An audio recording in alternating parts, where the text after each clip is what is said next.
Para quem não me conhece, meu nome é Bia Galete, sou professora de Educação Física, mestre em Fisiologia do Exercício e agora fazendo doutorado em Neurociência e Comportamento. E no meu perfil eu ajudo mulheres, especialmente, a chegarem aos 30 ou mais, a envelhecerem de forma mais saudável, com um corpinho de 20, com a juventude, com a vitalidade de um corpo de 20 anos. Porque muitas vezes é isso que o exercício traz pra gente, que o emagrecimento traz pra vida das pessoas. Então no meu perfil eu ajudo mulheres a chegarem aos 30 com um corpinho de 20, tá joia? E hoje, o que a gente vai aprontar hoje? Hoje eu vou dar 5 dicas para que você faça do seu treino de emagrecimento, para que o seu treino de emagrecimento fique mais eficiente. Vou te dar 5 dicas para o seu treino de emagrecimento ficar mais eficiente. 5 dicas, claro que com bases científicas, com bases fisiológicas, tá joia? Mas vamos lá. Hoje eu vou te dar 5 dicas para que você faça do seu treino de emagrecimento mais eficiente. Principalmente pra galera aí, ó, dos 30 e poucos anos, que essa galera acha que não tá tendo resultado porque tá ficando velho. Ah, para, né? 30 anos é pra você estar no seu auge da vida. Você não tá tendo resultado, muito provavelmente porque você não tá fazendo o treino direito. Você não está seguindo essas diquinhas aqui que eu vou dar, tá bom? Então vamos lá. Começando primeiramente com um like no vídeo, antes que você saia daqui, se esqueça, deixa um like lá pra mim, por favor, isso já ajuda bastante a entregar essa informação para mais pessoas, então já vai deixando o like aí, compartilha esse vídeo, essa live com a sua amiga, que você sabe que vai pra academia só pra tirar foto, compartilha com ela e fala, olha aqui, ó, é por isso aí que você não tá tendo resultado, ó. Já compartilha lá com ela, tá? Primeira dica é relacionada ao tempo de tensão no músculo. Primeiramente, o que é o tempo de tensão, né? O tempo de tensão é o tempo em que o seu músculo está sob contração. O que a galera faz na academia e que, principalmente no Brasil, meu Deus, dá vontade de chorar quando eu vejo isso. A galera faz o exercício com pressa. Faz o exercício querendo sair dali agora, para ontem. Faz o exercício como se fosse o Schumacher. Quer terminar logo para ir embora logo. E não se preocupa com o tempo que o músculo vai estar sob tensão. Então, existem 3 tipos de contração que você pode estimular baseado num tempo de tensão. Eu vou explicar um pouquinho melhor mais à frente, mas eu peço que você preste atenção aqui, que você precisa entender a diferença entre cada uma dessas contrações, para que você entenda depois o que cada uma delas pode gerar se você mexer no tempo de tensão. O primeiro tipo de contração é a contração isométrica. Então a gente chama, acho que faltou um acentozinho. Isométrica. O que é a contração isométrica? É quando o seu músculo está contraindo sem movimento. Vamos lá, vamos fazer o teste. Tô até com vergonha, eu perdi todo o meu músculo no banheiro, mas vamos lá. Eu não tô treinando, tô com Covid. Contração isométrica. Como é que funciona? Contrai aí, ó. Pega aí seu bícepszinho e contrai ele. Contrai, mas não movimenta o braço, só contrai. Faz força, faz força. Isso é uma contração isométrica. Você fez força, o seu músculo contraiu, mas ele não movimentou. O seu braço não se movimentou. Isso é uma contração isométrica, tá? Agora a gente vai para a contração concêntrica. Dentro de uma repetição dinâmica, quando você vai lá, vou fazer do bíceps, tá? Porque é mais fácil de entender para mostrar aqui. É mais didático. Quando você vai lá fazer a rosca direta na academia, a contração, a repetição tem 2 fases. Tem a fase que você desce o peso e tem a fase que você sobe o peso. Desce e sobe. A fase que você está subindo, deixa eu mudar aqui. A fase que você está subindo é a chamada fase concêntrica, é a fase em que o músculo está contraindo. E a fase que você está alongando é a fase em que o seu músculo está em contração excêntrica. Então, a gente tem a concêntrica contrai, excêntrica, alonga. Essa é a diferença entre as duas. Dentro de uma repetição, você tem essas duas fases, a concêntrica e a excêntrica. Ficou claro? Espero que sim. Então, excêntrica desce, isso depende do exercício, tá? E concêntrica sobe, dependendo do exercício. Esse cara aqui, o Scott, em 1995,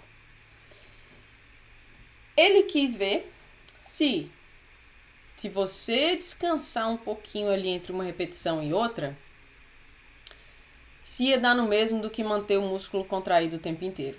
Ele quis ver isso. Ele pegou 6 mulheres e um homem, aproximadamente aí 23 anos de idade, e colocou uma perna dessa galera, eles fizeram cadeira extensora. Então, uma perna dessa galera fazia 4 séries com uma contração contínua de 30 segundos. Então, eles levantavam o pezinho e contraíam lá, ó, por 30 segundos contínuos, não descansavam. A outra perna, a perna direita, fazia diferente. A perna direita subia, contraía por 3 segundos, descia e descansava por 2 segundos. Subia, contraía por 3 segundos, descia e descansava por 2 segundos. Nas duas pernas a carga foi a mesma, tá? Eles usaram 70% da contração voluntária máxima, tá bom? MVC em inglês. E treinaram assim as duas pernas por 3 meses e meio. Até aí tudo bem? Espero que sim. Presta atenção na similaridade que essa série aí da perna direita tem com alguns exercícios que você vê na academia. Por exemplo, rosca alternada, que a galera faz uma e a outra tá descansando, ó. Descansou 2 segundos já, desce, aí sobe. Esse aqui tá descansando, 2 segundos lá, aí sobe, aí desce, aí sobe. Esse aqui tá descansando enquanto o outro tá contraindo. Presta atenção na similaridade, você contrai por um tempinho, descansa por um tempinho. A contração não permanece contínua, tá? Exercícios como, por exemplo, a passada também tem esse problema, que você dá um passo para frente e contrai, a perna de trás está descansando. Aí você faz a mesma coisa, a perna de trás está sem estímulo. Outro exercício que a galera faz muito isso, cadeira extensora, sobe com a carga no talo, subiu, aí desce e descansa 2 segundos, aí sobe e desce, descansa, sobe e não mantém aquela contração, sabe? Vamos ver o que aconteceu depois de 3 meses fazendo nesse esquema. Aqui, a gente tem, vamos olhar esse gráfico aqui primeiro. Aqui a gente tem um ganho de força. Esse aqui é contração contínua, ou a linha sólida, e o de baixo é a contração intermitente.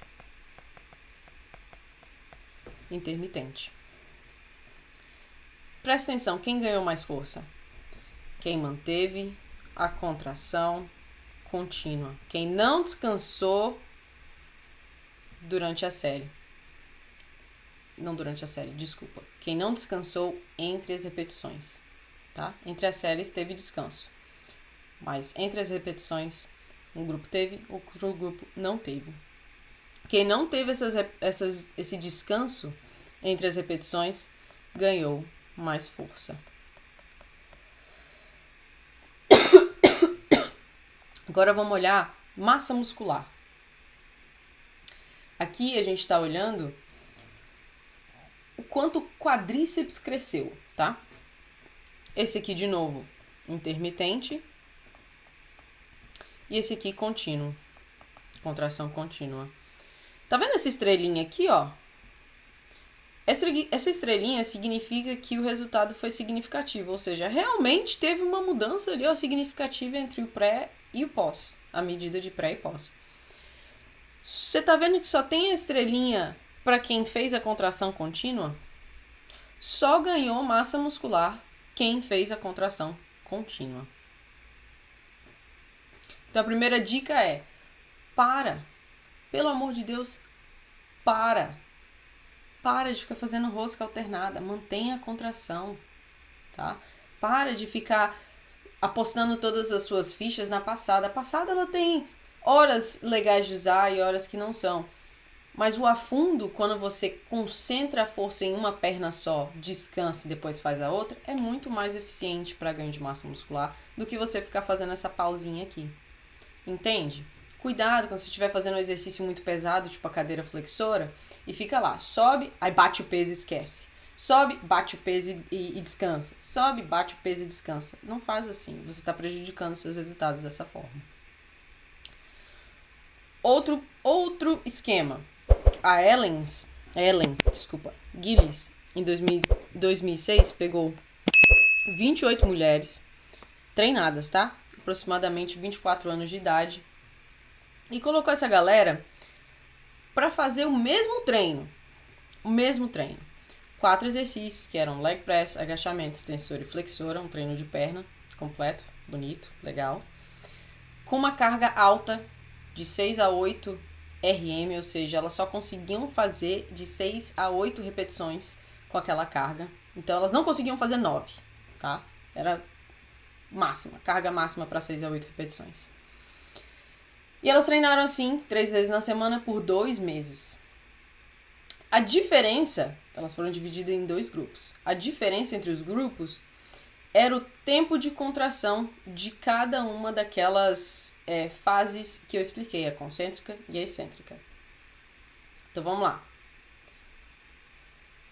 Um grupo fazia concêntrica, ou seja, empurrava a carga em 6 segundos, fazia 1, 2, 3, 4, 5, 6 e voltava a carga em 2, 1, 2. O outro grupo fazia o contrário. O outro grupo fazia uma ênfase na fase excêntrica do movimento. Descia em 6, 1, 2, 3, 4, 5, 6 e empurrava em 2, 1, 2, tá? Era só essa diferença entre os grupos. A carga era a mesma, a quantidade de séries era a mesma, treinavam a mesma frequência na semana, tudo bonitinho. O que aconteceu? Quais foram os resultados depois de 2 meses treinando assim? Ganho de massa muscular foi praticamente o mesmo, tá? Não teve diferença entre você fazer empurrando mais devagar ou descendo mais devagar. Ganho de massa muscular foi praticamente o mesmo. Aqui eles mostraram o ganho, o tamanho das fibras tipo 1 e fibras tipo 2A. Porém, a característica do treino muda. Você pode perceber aqui, ó, que quando eles fizeram a concêntrica mais longa, teve um maior estresse metabólico, um aumento maior de cortisol. E para excêntrica longa não teve. Ou seja, isso muda a fisiologia do treino, como o seu corpo responde ao treino. Então, diferentes velocidades de contração, elas podem interagir com a tensão nas articulações, tá? Elas podem interagir com a dieta e elas podem interagir com atividades extras. A articulação, por exemplo, a excêntrica, ela tende a gerar maiores microlesões e na fase excêntrica você tende a suportar cargas mais altas, o que pode, sem orientação, ser um problema para suas articulações, tá? Se você for inventar de fazer isso sozinha na academia sem uma orientação de profissional. A ênfase na fase concêntrica, por outro lado, ela causa, como a gente viu, um maior estresse metabólico. Ela aumenta mais cortisol, ela aumenta mais lactato, ela aumenta mais epinefrina ou adrenalina. E ela tem, por vezes, uma maior mobilização de gordura. Mobilização não quer dizer queima de gordura, tá joia? Se você quer entender um pouquinho mais sobre isso, eu vou fazer um workshop dos dias 16 aos dias 22, chamado Power 30, tá? Se você quiser se inscrever e aprender o que é a diferença entre mobilização de gordura e, na verdade, o gasto de gordura, a queima de gordura para o emagrecimento, te aconselho que você se inscreva. O link tá lá no meu perfil do Instagram. Vou colocar no perfil do YouTube também. Voltando aqui. com a dieta, por exemplo, se você tá numa dieta com baixo carboidrato e você faz um treino com ênfase na concêntrica, isso pode te deixar muito cansado, você pode ter dificuldade de se recuperar do treino, tá joia? Atividades extras, por exemplo, se você tá fazendo um HIIT muito pesado, um CIT, que é um sprint, um treino de sprint, e você vai lá e mete um treino com a fase concêntrica muito elevada, muito acentuada, isso também pode interferir ali com seus ganhos de massa muscular, porque um treino está competindo com o outro. Então, às vezes, você precisa fazer essa modificação. Então, fica aí a dica. Você fazer o treino de qualquer jeito, provavelmente não vai gerar as adaptações que você gostaria. Então, segue o treino que o seu professor passou, que o seu personal passou. Não faz o que você quer na academia. Tem uma lógica por trás para ele ter te mandado fazer o agachamento descendo em 4 segundos. É chato, mas tem uma lógica por trás, tem um motivo por trás que vai potencializar o seu resultado, se você seguir direito. Então, segue as orientações do seu profissional, tá? Segunda dica, vem em relação ao tempo de descanso. Quem é, e olha, eu não posso nem atirar pedra porque eu já fiz isso, mas quem é que não descansa no celular hoje em dia? Todo mundo descansa no celular. Fica lá, ó, no WhatsApp, no Instagram, até mesmo no YouTube. Quem é que nunca fez isso, que atira a primeira pedra? Mas isso pode interferir também diretamente nos seus resultados. Porque durante o descanso, o que a gente tem? A gente tem uma recomposição do seu sistema de energia. Você tá ali, ó, você gastou energia fazendo exercício, certo? O seu músculo tá tentando ali, ó, recompor aquelas fontes de energia rápida, que é a fonte ATP-CP, que é onde a creatina, inclusive, o suplemento de creatina, ele atua. Você toma creatina, você aumenta o seu estoque de ATP-CP, ou seja, você aumenta a possibilidade de energia para você fazer o exercício de uma forma, ter mais performance nesse exercício, conseguir levantar mais carga, por assim dizer, tá? E durante o descanso é quando você tem a reposição desse sistema. Quando você começa a aumentar o pH, porque durante o exercício você baixou o pH, através da remoção de íons de hidrogênio, e onde você começa a remover o lactato, tá? Então é importante que você tenha a remoção dessas coisas, dependendo do treino que você quer, do estímulo que você quer dar, o estímulo fisiológico que você quer dar naquele treino, tá? É isso que acontece durante o descanso. Esse cara aqui, o Jozo, nem sei se é um cara, eu não sei falar esse sobrenome, mas em 2017 ele fez essa revisão olhando para os tempos de descanso e ele queria saber o que é melhor, qual a influência de um descanso curto e um descanso mais longo na hipertrofia muscular. E o que ele viu? Ele viu que o descanso, ele interfere diretamente no volume de trabalho que você consegue realizar durante o seu treino e na característica metabólica do treino, tá? Então, os descansos maiores de 1 minuto, você consegue fazer mais repetições durante a série.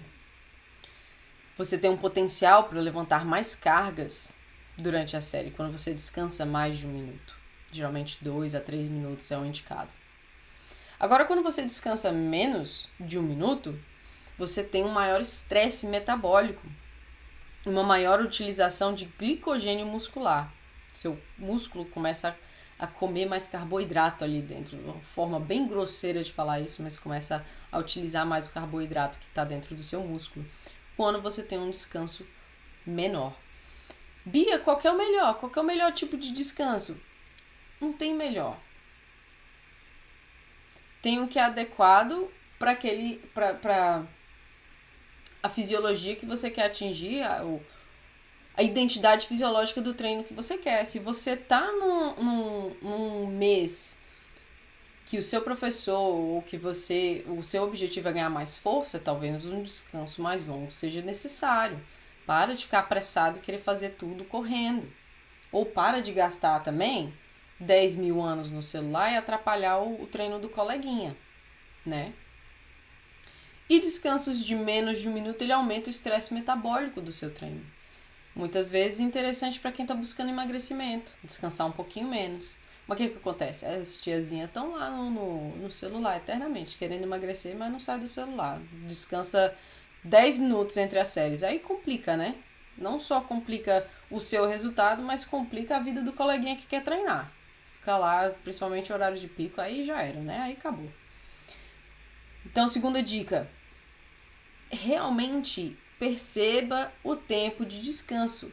Coloca lá no seu Apple Watch que você pagou mais de 3 mil reais para fazer alguma coisa. Coloca ele lá, o timer lá, para você descansar o tanto que é necessário para aquele treino que o seu professor te passou. O tempo de descanso ele não tá lá de enfeite, ele tá lá por um motivo. Então siga o treino, o tempo de descanso. É a segunda dica.